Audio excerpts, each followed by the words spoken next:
distinguished colleagues, leaders, so sorry I should have recognized you, the leaders of the House who have invited us for this event today, royal fathers, distinguished invited guests, ladies and gentlemen. Most of the speakers before me have virtually said what I would have loved to say, except to add that there are few holes that reach so deep into the heart of Nigerians than this particular one, because it is here that joint sittings of the National Assembly, the representatives of the people, take place. It is also here in this hall. So sorry, Senate President, I don't mean to mock the Senate, I'm just saying what is obvious. It is also here that the budgets that embodies the social contract of the government with the people is presented year in, year out. And another has been added, the presidential address to the joint sitting of the National Assembly, which in a historically first effort started this year, and I believe it will be sustained. Except another hole is built, I believe it will continue to hold in this place. Now, anytime I come here, I remember the 16 years I was here. The first thing that comes to mind is laughter, because I've seen us fight in this place until all of us surrender. It's always been the house of the people. But I must say this, which of course is true, that at no time in the history of the legislature, especially the House of Representatives, have we had the doors to our chambers thrown open to the public. Never. So this also is a historically first step. And it demonstrates one thing, the willingness of the leadership and the membership of the National Assembly to tell Nigerians that we are ready for the work you've assigned to us.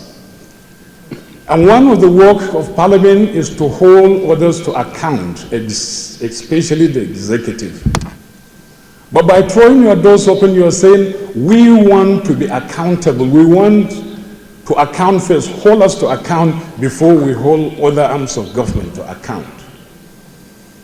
I believe it is only leaders or the leadership that is committed to integrity that would do this. I have said before that it's not enough to talk to the people or talk to the people or talk for the people. We must always have a dialogue with the people. We must talk with the people. And you are leading the charge. And don't think that your efforts are going in vain. The executive is listening to events that are taking place in this place. And on account of the cries, motions that have been adopted here, it has moved the executive into taking actions that are historically first, especially this present administration.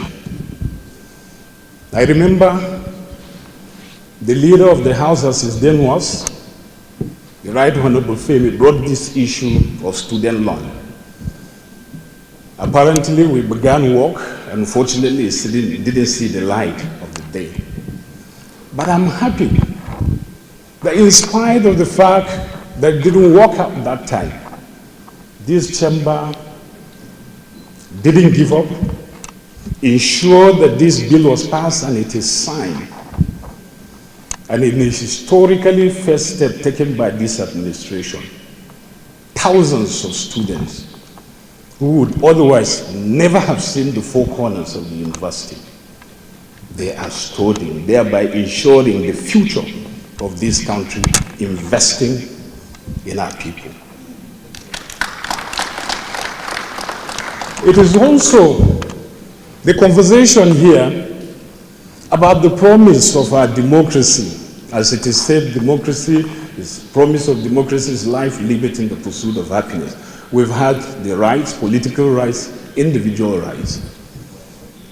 But the other problem has been the pursuit of happiness. And if you go outside there, the feeler is that, well, the economy is a bit stuffy. Until recently, the president decided to, in a major response, establish the National Credit Guarantee Company, which is supposed to empower entrepreneurs, innovators,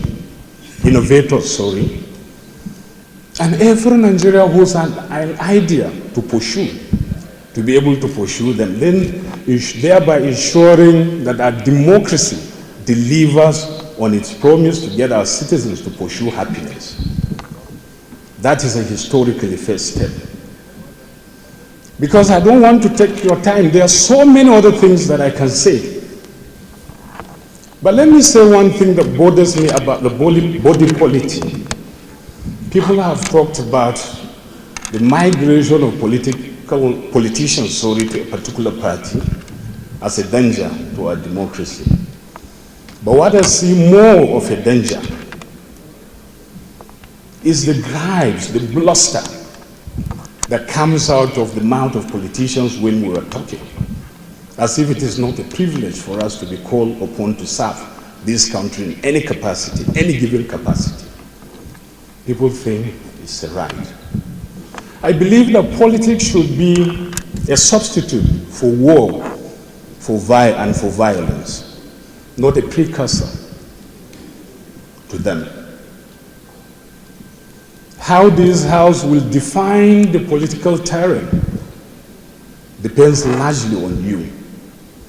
There's freedom of speech, but speech only when it is free speech that is protected in a democracy. Hate speech is not. So I'm enjoining upon you to look at that. Here in the House, we fight. They are all witnesses, members. But as soon as we leave this place, outside there, we're throwing banters, we're rejoicing, which is something through our public engagement or engagement with the citizen, we can sell this spirit that permeates the National Assembly to others. That politics shouldn't destroy the fundamentals of our life, that we are connected beyond just who we support. And what should unite us should be the interests of our people, the interests of Nigeria. Although our allegiances to individuals may differ, we should always be united in pursuit of the common interests of our people. Everything should be about Nigerians. So I want to thank you, Mr. Speaker, and your leadership. I want to thank all honorable members who have availed themselves here for deciding that it is not enough for you to operate here alone, but you must always have a decent, a rational conversation with the people.